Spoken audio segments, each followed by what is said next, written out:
because I know it'd be positive. Okay.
Bonjour tout le monde. Welcome everyone to the First Unitarian Congregation of Ottawa. Whether you are here in Worship Hall or watching from wherever you may be, know that you are welcome. I'm the Reverend Eric Meter, the lead minister here at FirstU, and while our music director, Jen Bernstein, is taking a well-deserved break, Kate Kirkwood is kindly filling in. Kate, thank you and welcome. And on such a beautiful day as this, thanks to all of you who have come inside to join me.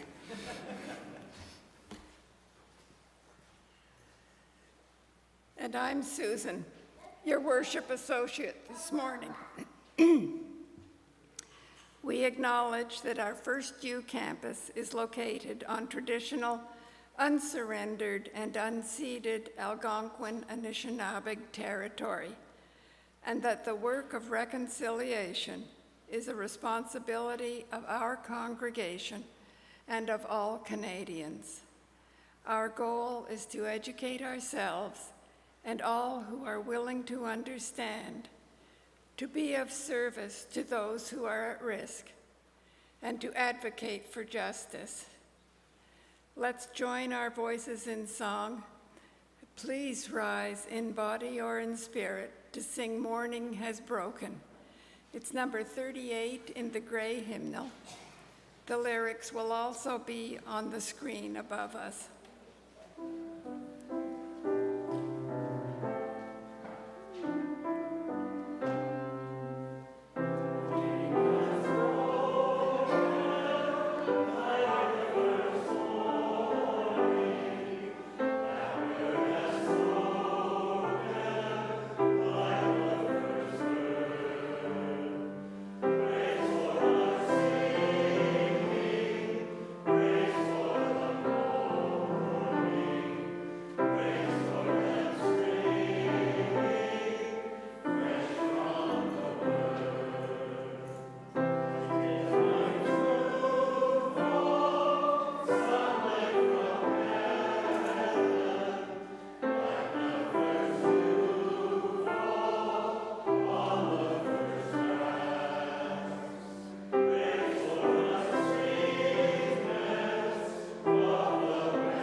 An easy song to sing on a day like this. We light our chalice flame this morning. Is there anyone who'd be willing to help me? As you all know, I need all the help I can get. All right. Uh-oh. Uh-oh. Uh-oh. First step. The steps are great. Our starter candle went out. You grab that. There we go.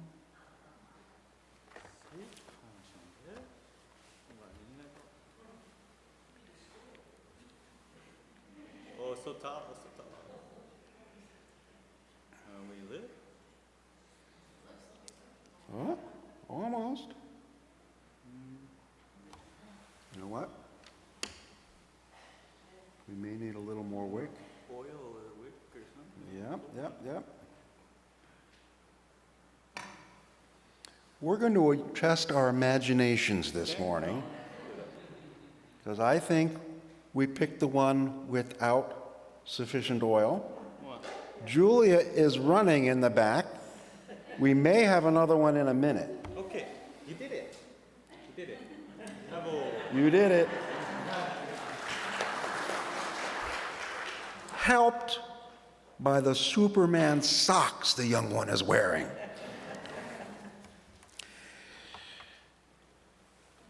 We light our chalice to these words from my late colleague, Marta Flanagan. You can pick one you want. I'm going to read some words. You can do the damage.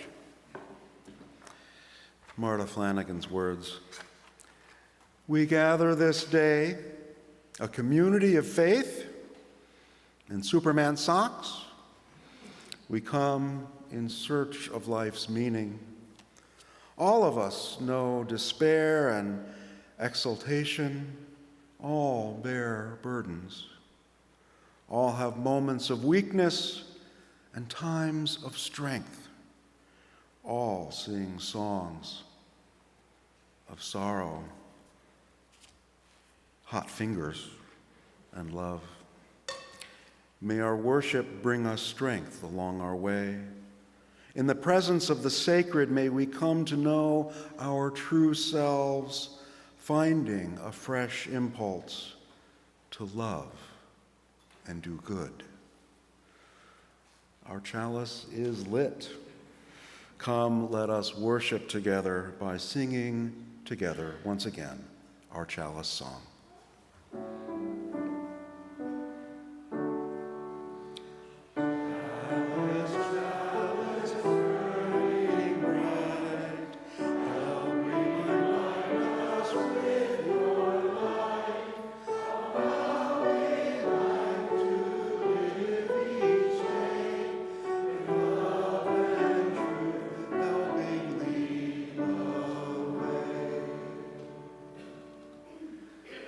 And Susan has another installment of our longer story. Welcome, Susan. And Kasia. Thank you, Eric. You hear me okay? Yeah? Okay.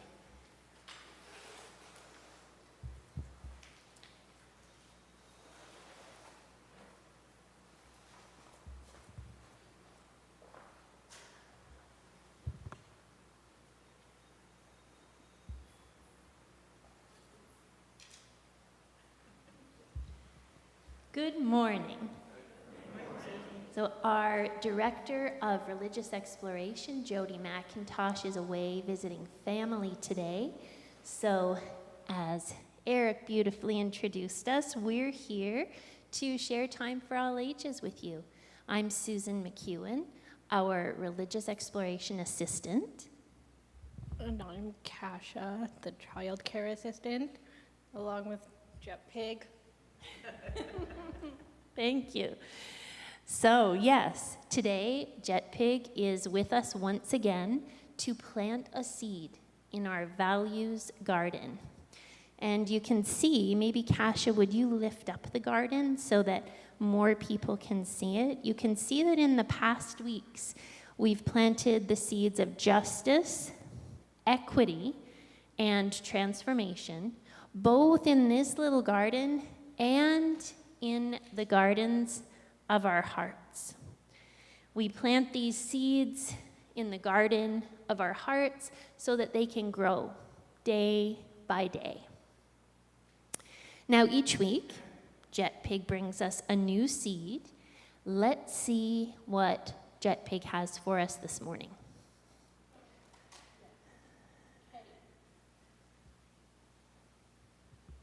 Jet Pig has the seed of pluralism.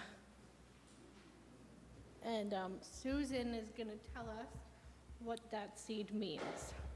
Thank you, Kasia. So pluralism, that's an interesting word. Would you say it with me? Pluralism. And I realized as I was getting so caught up in moving the garden and getting the microphone that I didn't actually say, if anybody wants to come up a little bit closer, you're welcome to. So this is a good moment for it. if any of our young or young at heart just want to get a little closer to this garden. So, what does pluralism mean to Unitarian Universalists? Pluralism means that we are happy that everyone is special and different. We all come from different places, have different experiences, and we think about things in our own ways. We promise to learn from each other as we search for what is true and meaningful. We love and respect each other, even though we're different, and we're also curious about what makes us the same. Now, sometimes when Jody and I talk about pluralism, we accidentally say plurality. And after this mix-up happened a few times, we thought we better brush up on the definitions of each word. So plurality means a large number or quantity, a multitude. It's the state of being numerous, many people. Pluralism means that each person in that large number of people has the right, the freedom, and safety to be themselves, that we can be together in this way. So let's imagine together a giant, beautiful garden with all sorts of flowers growing. There might be tall, golden sunflowers reaching for the sun, bright red poppies swaying in the breeze, and even tiny purple violets peeking out from under the green leaves. Each flower is unique with its own special color, shape, and way of growing. So let's take a moment, if you're willing, to see this vibrant garden in our mind's eyes. Now, your garden could have flowers like the ones I described or any other flowers that you can imagine. So if you feel comfortable, you could close your eyes and take some slow, steady breaths. Maybe you could even imagine yourself as a flower in this giant, beautiful garden. You might feel your roots rooting down into the moist soil. You might feel your stem moving gently in the breeze. Maybe your petals are opening to the sunlight, and you feel a little tickle on your leaves as they brush up against the flowers beside you. Let's take a moment just like this, sensing ourselves in this giant, beautiful garden together.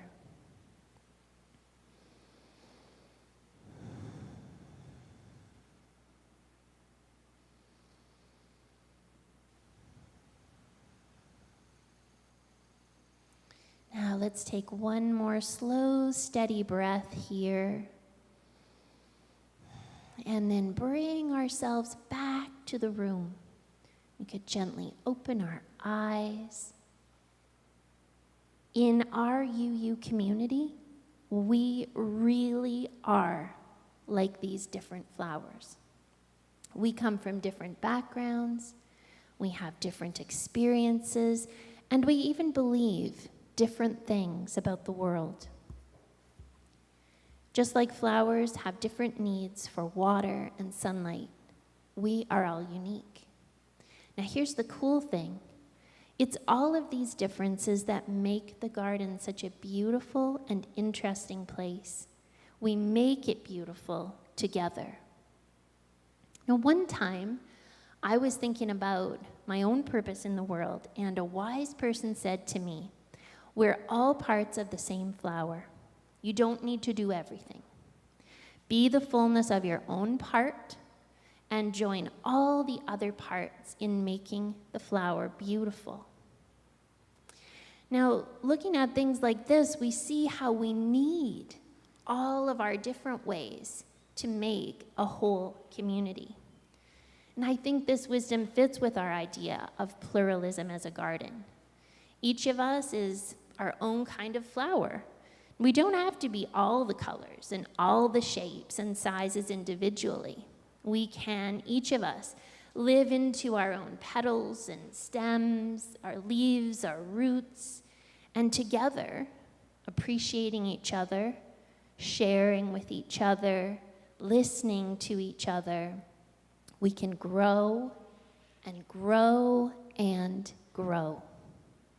In this way, our garden, our UU community, can be a place of curiosity and respect and learning, and most of all, of love. Now, let's plant this seed of pluralism. Thank you, Kasia. We plant the idea of celebrating our differences in our values garden and in the garden of our hearts. And Kasia has marked the spot where she planted the seed of pluralism with this stick that says pluralism. It helps us remember our promise to embrace and cherish our own unique identities, beliefs, and experiences. And as our garden grows, so will our capacity to celebrate our differences. Together, we can cultivate a world where pluralism blooms for everyone. And I hope you'll join us next week when we plant another seed in our values garden. And till then, may we all let these seeds take root in our hearts as we reflect and live these values in our lives. Now this morning, our children will be coming with Kasia and myself down to room 4, where we will explore one of our UU values through a story about a wise traveler who visits a village with a mysterious stone. And then we're going to have some outdoor play, so parents, when you come down to meet us, come down through room 4, through the door outside, and you'll find us in the play yard. So as we leave, please make a pathway for us with your sheltering arms of love, and we'll see you soon.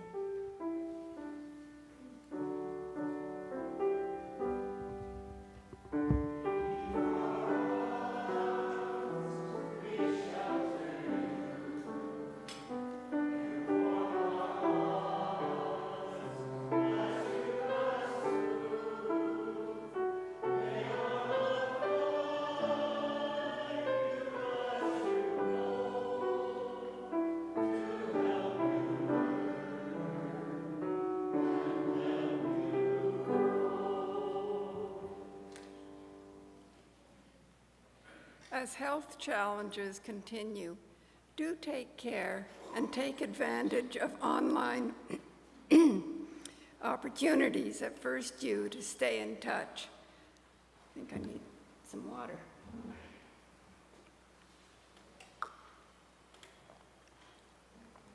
If you are new to FirstU and would like to learn more about us, please contact us through our email at welcome@firstunitarianottawa.ca. And if you are right here in Worship Hall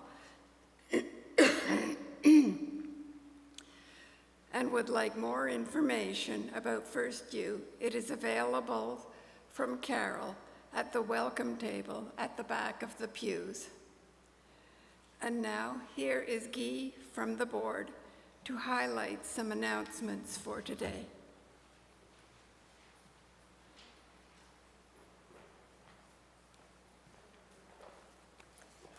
Good morning, all. FirstU is a longtime member of the Multi-Faith Housing Initiative in Ottawa.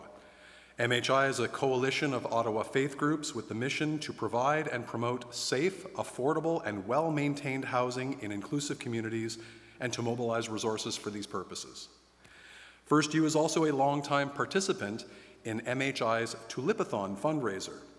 This year's objective is to raise $100,000 to subsidize rents for MHI tenants. The event includes a symbolic walk at Dow's Lake next Sunday, May 26th, starting at 2:30 p.m. Maury Prevost, there he is, there's Maury, is our FirstU team captain this year. You can donate online to MHI in support of our team or any of its members using the link in the EUU item. Maury will also be collecting donations by check or cash in Fellowship Hall after today's service and subsequent Sundays. We also welcome additional people to join the team to help with fundraising and to walk on the 26th. After more than 5 years, your Spire editor is ready to pass the torch.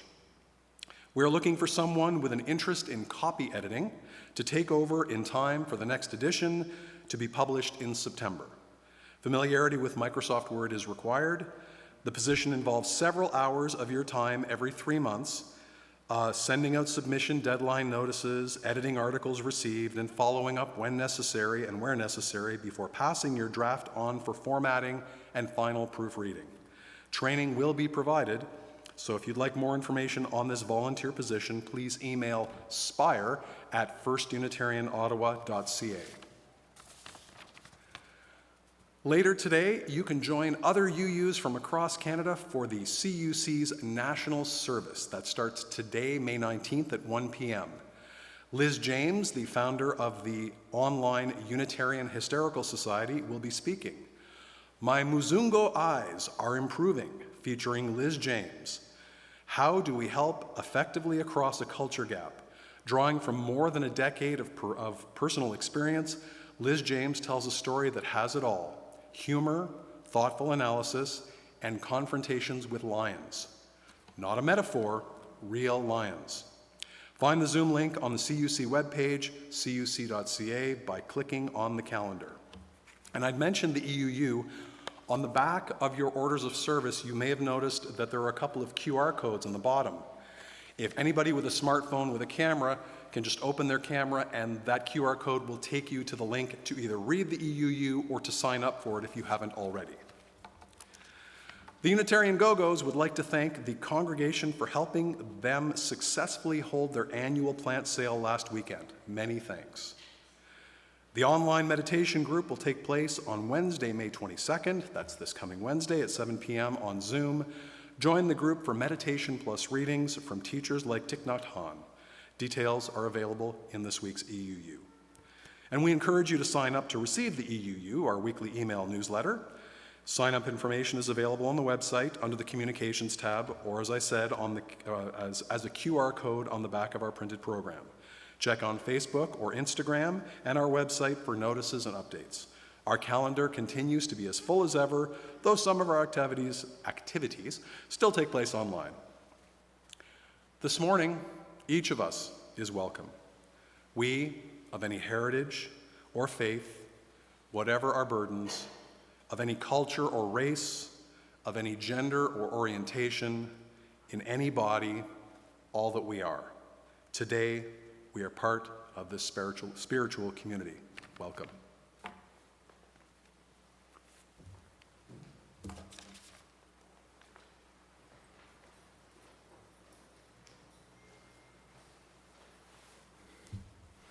Thank you, Guy. And thank you, Marge, for editing the Parkway Spire for as long as you have. I'm grateful I got my submission in on time this time.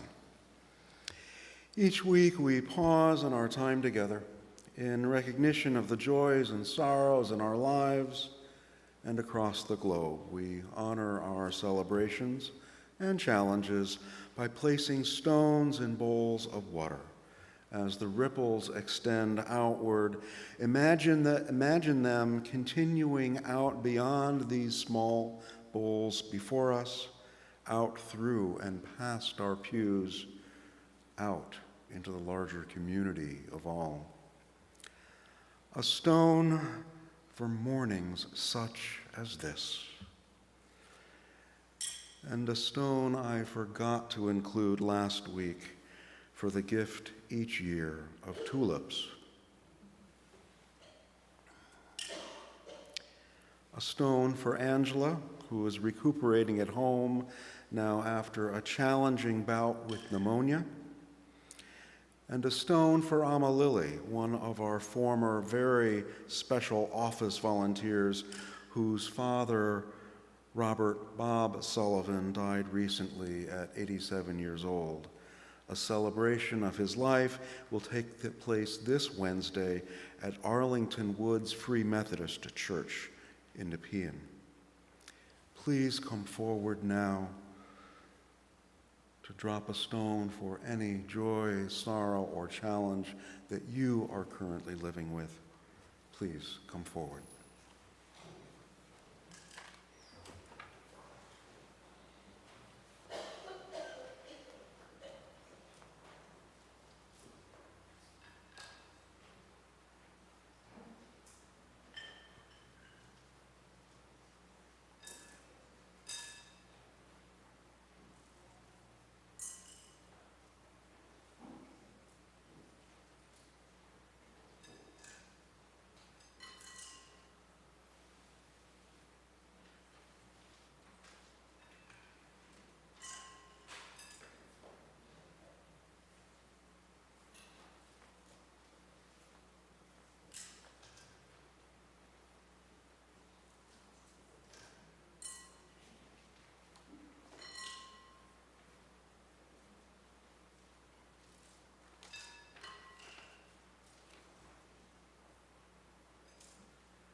That last stone, as always, for all that remains in the silent sanctuary of our hearts.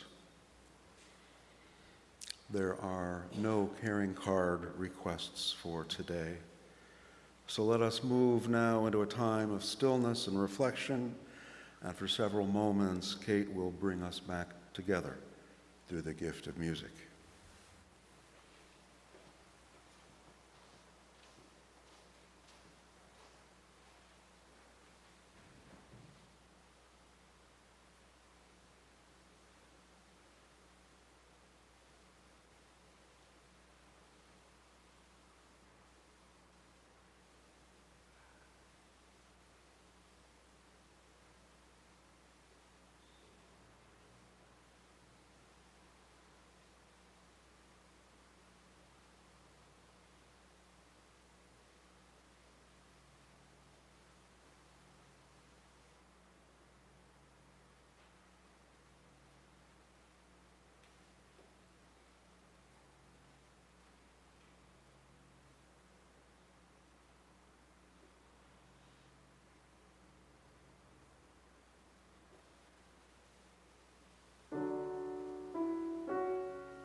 This morning's reading is from Maybe, Maybe Not by Robert Fulghum.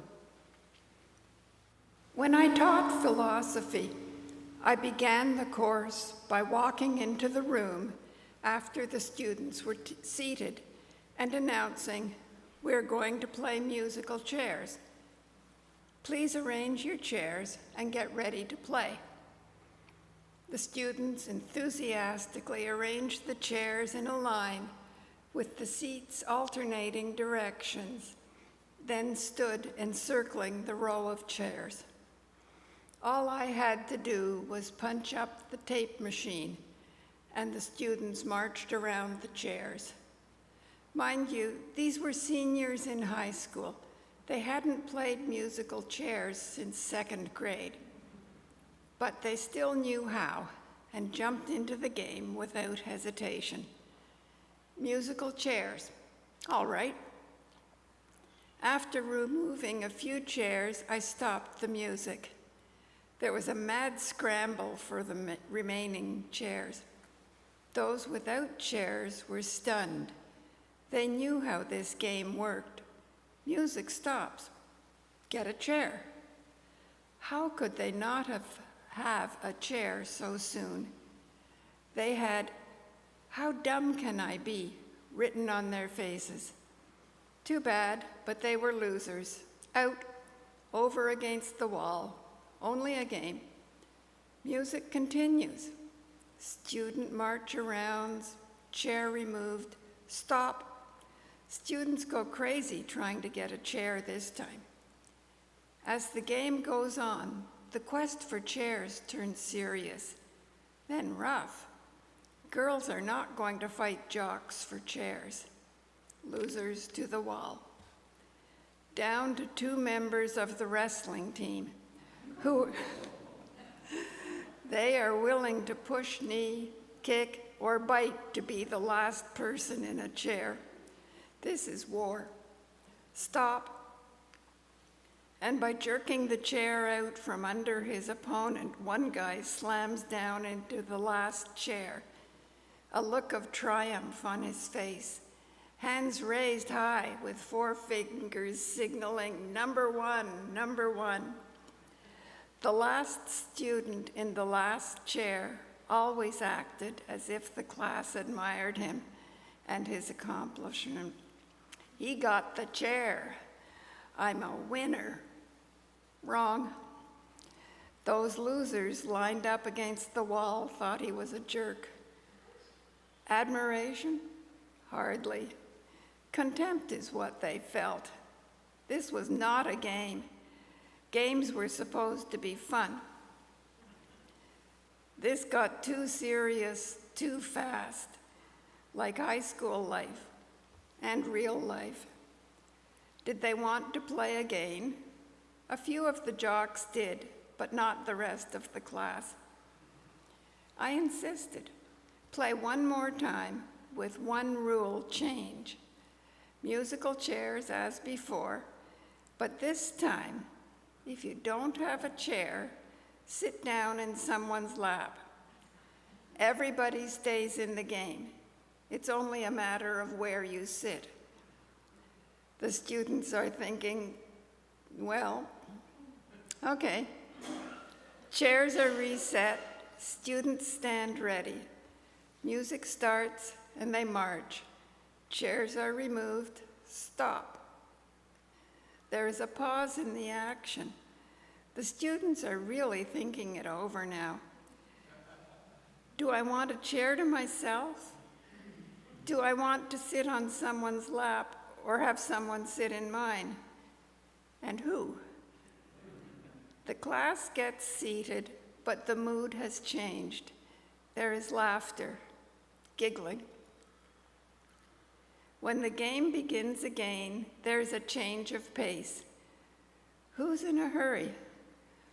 When the number of chairs is sufficiently reduced to force 2 to a chair, a dimension of grace enters into the role of sittee or sitter is clarified. Oh no, please, after you. Some advanced playing is evident, Some advanced planning is evident as the opportunity to sit in the lap of a particular person is anticipated. As the game continues and more people must share one chair, a kind of gymnastic dance form develops. It becomes a group accomplishment to get everybody branched out onto knees. Students with organizational skills come to the fore. It's a people puzzle to solve now. Big people on the bottom first. Put your arms around him. Sit back. Easy, easy. When there is one chair left, the class laughs and shouts in delight as they all manage to use one chair for support now that they know the weight can be evenly distributed. Almost always, if they tumbled over, they'd get up and try again until everyone was sitting down. A triumphant moment for all, teacher included. The only person who had a hard time with this paradigm shift was the guy who won the first time under the old rules. He lost his bearings, didn't know what winning was now. As a final step in this process, I would tell the class we would push on one more round. The music will play, you will march, and I will take away the last chair. When the music stops, you will all sit down in a lap. Can't be done, they say. Yes, it can, say I. So once more they marched and stopped. What now? Everyone, stand in a perfect circle. Turn sideways in place as if you were going to walk together in a circle. Take a single step into the middle so as to have a tight circle now, with each person in the group belly side to backside with the person ahead of them. Place your hands on the hips of the person in front of you. On the count of 3, very carefully, guide the person onto your knees at the same time as you very carefully sit down on the knees of the person behind you. Ready? 1, 2, 3. Sit. They all sat. No chair. I have played the game in this way with many different groups of many ages in varied settings. The experience is always the same. It's a problem of sharing diminishing resources. This really isn't kid stuff, and the questions raised by musical chairs are always the same. Is it always to be a winners-losers world? Or can we keep everyone in the game? Do we still have what it takes to find a better way?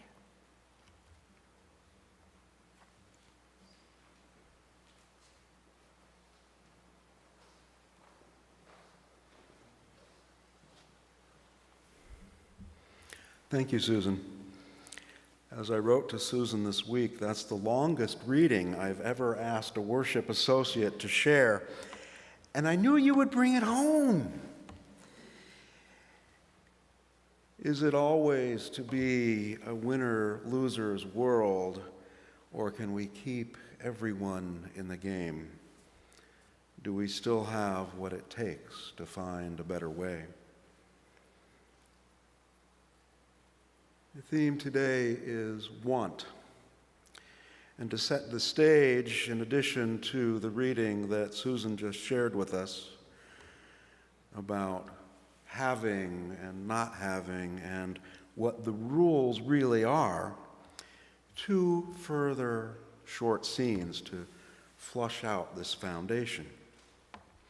Those who were around in my first autumn here may remember a Sunday service titled Folk Song Philosophies, in which I celebrated the wisdom I found in songs that have helped me grow into the person I've wanted to be, songs that reflect who we are, what challenges us, and what inspires us to richer living.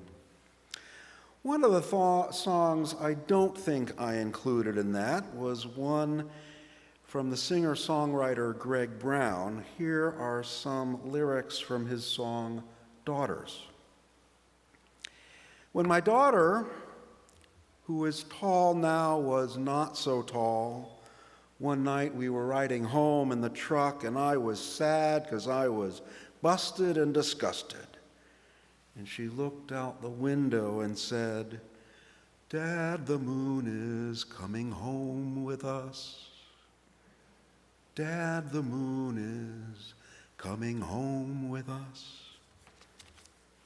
And Greg Brown continues, "I'm a man who's rich in daughters, and if some wild chance I get rich in money, like say another 2,000 a year, or even 1,000 a year, I'm going to look into having some more daughters." All right, that's my singing debut, and if it's okay with you, I will keep my day job. Scene 2. A friend from seminary days told me about when he preached about his then little new dog, Lucy, a French bulldog. His sermon was on material excess, and as an illustrative story, he spoke about being at the dog park with Lucy. He lived in Portland, Oregon at the time, and if you know Portland, you know it is awfully rainy.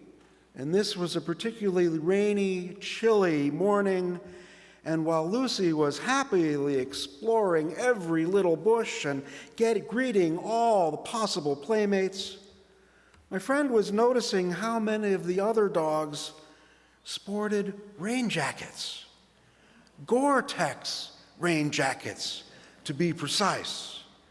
How crazy, he thought. Waterproof Gore-Tex for dogs? What has the world come to? And then it hit him. He wanted a Gore-Tex jacket for Lucy. She needed one too. And as he continued telling me the story, he paused before saying, "And you know what? The following Sunday, an older woman in the receiving line at church approached me with a sheepish grin and handed me a small package saying, 'This is for Lucy.' Inside was, you guessed it, a bright yellow Gore-Tex rain jacket, perfectly sized for a little French bulldog." Continuing on now. Few of us are immune from this sort of thing. If the woman in the receiving line hadn't been so generous, I'm sure my friend and colleague would have succumbed himself, and maybe he already had. Maybe Lucy ended up with several brightly colored rainproof jackets. We want. Whether it's bright rain jackets for our pets or another daughter, a particular lap to sit on, or a pair of shoes that aren't quite so well worn, we want. The idea for today's talk, my talk for you today, came when Mike Fletcher and I were planning last month's Earth Day service, and we talked to one another about how wanting seemed hardwired and the results fueled and fuel our global climate crisis. So I'm wanting to unpack want a little more here today. Now, there's a phrase in my own active vocabulary that I may not have shared with you before now. It's time I come clean. The phrase is stuff lust. Stuff lust. Now, I want to be careful about what I'm conveying here. This isn't a phrase I use, or extremely rarely use, when describing the behavior and motivations, possible motivations of others. No, when I use the phrase stuff lust, it's to keep myself in check. When St. Augustine wrote in his Confessions, "Restless is our heart until it comes to rest in thee," he was on to something. Only in our society, as I know it, we are restless, wanting this or that. And I know for myself, as I told Mike and some others after that service, I do two things when I'm stressed. I eat, and I buy things I don't need from Amazon. We are, in large part, a restless species, continually looking for more. Melvin Connor, a professor of anthropology and neuroscience and behavioral biology, came to the following conclusion in his research on humans and other mammals. And I'm quoting here. And I'm going to go slow because there are some long syllabled words. That's for my benefit, not necessarily yours. Experiments on the lateral hypothalamus suggest that an organism's chronic state will be a vague mixture of anxiety and desire. Best described, perhaps, he continues, by the phrase, "I want," with or without an object for the verb. Referring to Connor's research, psychologist, and forgive me, my Hungarian is not what I would like it to be, Mihai Csikszentmihalyi writes, "If this is true, what Connor said, such a mechanism would be very useful for the survival of our species because it would ensure that we will always obtain more things to control more energy, all of which should make us and our offspring more viable. But apparently the price we have to pay for this neat scheme is that, like Faust, we shall never rest contented with what we have achieved, or at least not until we realize that evolution has set the mind, our minds, on an endless treadmill." Faust, you may remember, was Goethe's character who was so dissatisfied with what he had found life had to offer that he made a deal with the devil, who promised him fulfillment of his earthly desires in exchange for his soul after death. Csikszentmihalyi continues, "In everyday life, this Faustian dissatisfaction can be easily, readily documented. There is no natural limit on desire. An unemployed person may think that if he made $30,000 a year, he would be happy. But the person who does earn that sum thinks that if he could only make $60,000, he'd be happy. And the one who makes $60,000 thinks $100,000 would satisfy his heart's desire." The same holds true, the author continues, for material possessions. The house one lives in is never impressive enough. The car one drives is never new enough. Many studies have shown that escalating expectations are the rule in every society where there is a possibility of improving one's lot. And if we are hardwired for wanting, what does this say about its being a form of life's longing for itself? Perhaps that's not such a far-flung idea after all. It's important to note that Csikszentmihalyi points desire in the service of evolution. Notice also that it does not include the person who, as in the lyrics from Greg Brown earlier, recognizes that they are already rich in a particular area, in that case, one's family. To the extent that we do realize this, we step off the treadmill of escalating into expectations and are able to see ourselves and hopefully each other more clearly. This is at least part of what is meant in Buddhism as coming awake. While from a different culture and faith tradition entirely, this rhymes with what Augustine wrote, doesn't it? Restless is the soul until it rests in thee. So, if your heart is in any way currently restless, what is it you want these days? This or that material object? A second chance? To know, to feel loved? For the opportunity to give from the depth of your love to others? Or greater influence, greater security? Or do you simply want more time? There may be some constraints during our lives, there may be some constants during our lives in terms of what we want, though there will certainly be changes as well. If I'm remembering correctly, second chances weren't so appealing to me during my teenage years as they are now.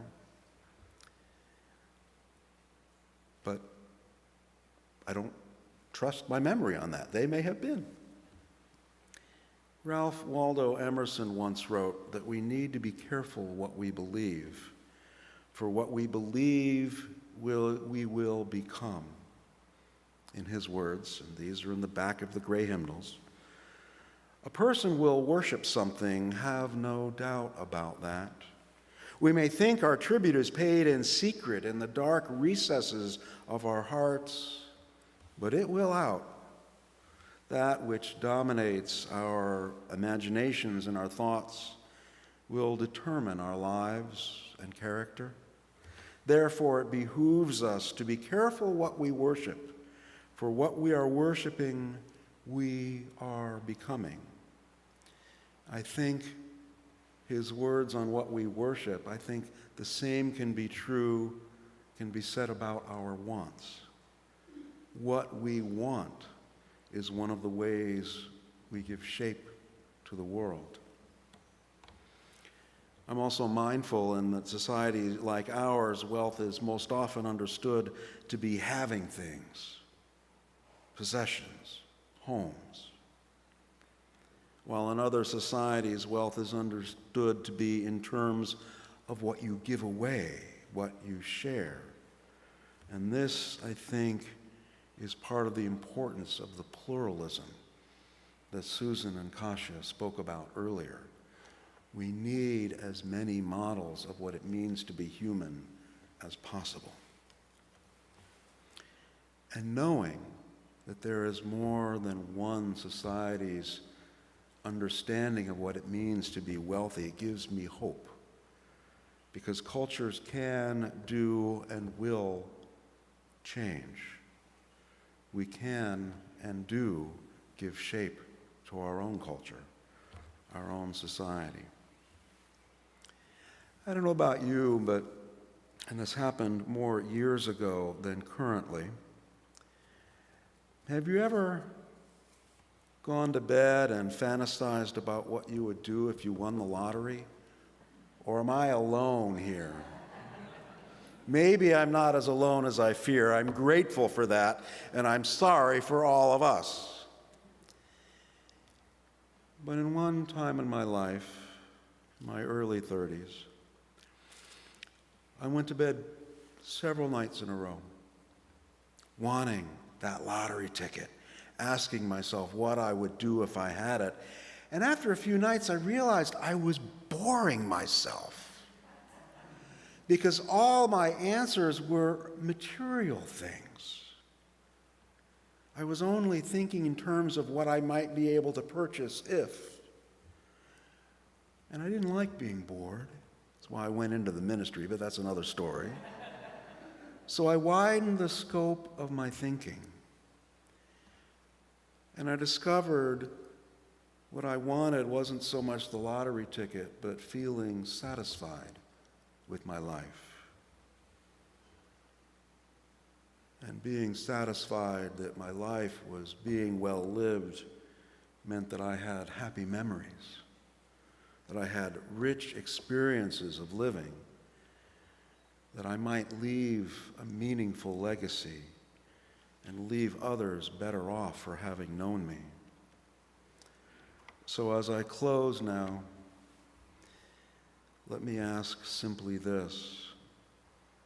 What is it you have wanted at various points of your life? What is it you most want now? What legacy will be most worthy of your love and your spirit? So may it be. Amen.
Will the ushers please start passing the baskets now?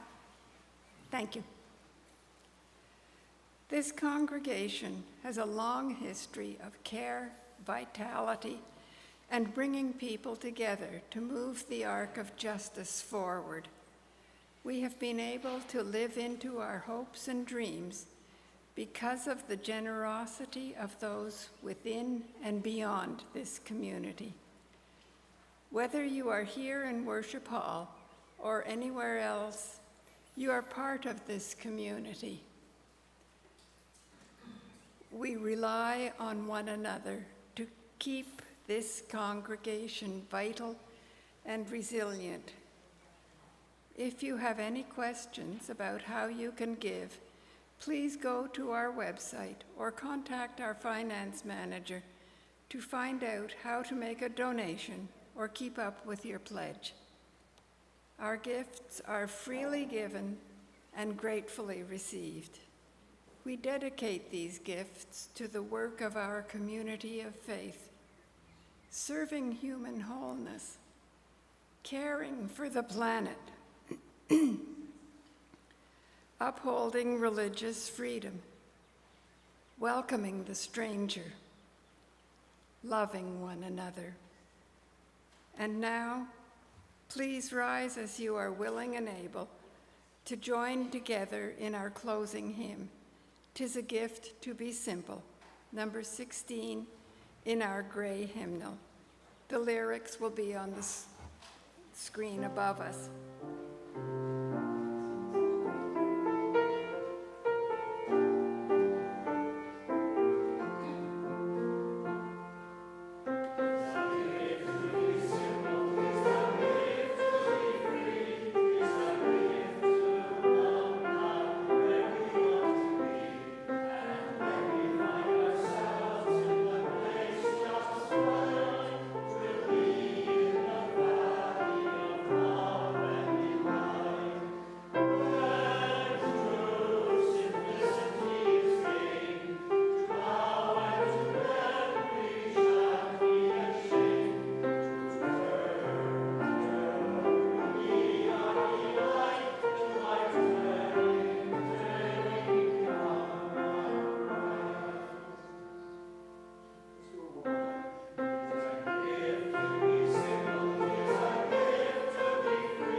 Before we begin to close this time of worship and reflection, a reminder that coffee hour will begin in Fellowship Hall immediately after the service.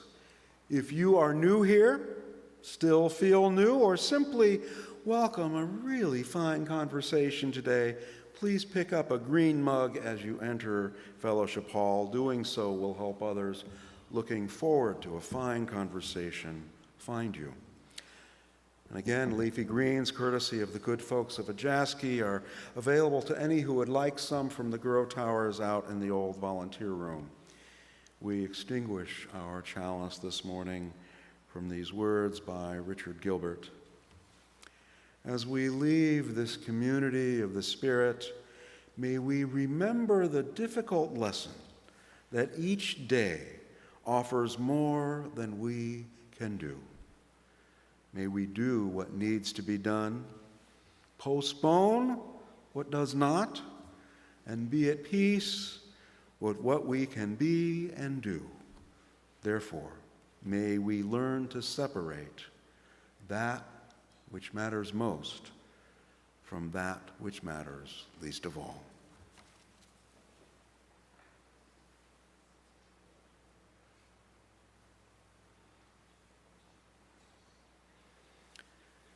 Kate, will you bless us again by leading us in our closing song, Spirit of Life?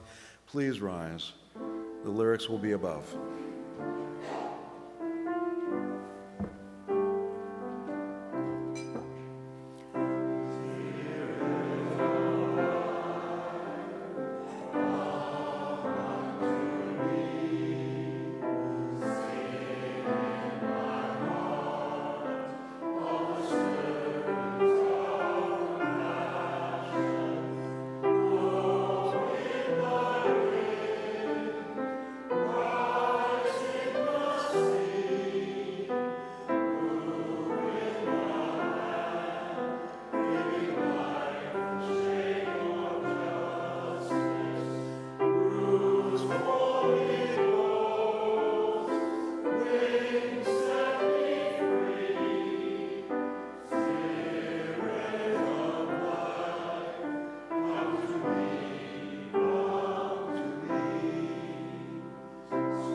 As now we return to both the joy and the challenge of helping the world come alive in love,